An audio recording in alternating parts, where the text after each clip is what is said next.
भइला के सेठी जी शराब हो कोई दिहलस राजा के जिंदगिया खराब हो।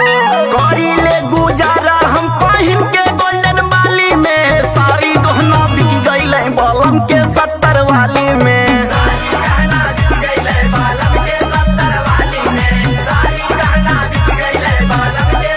बलम के 70 वाली में, बलम के 65 वाली में, सारी गहना बिक गईले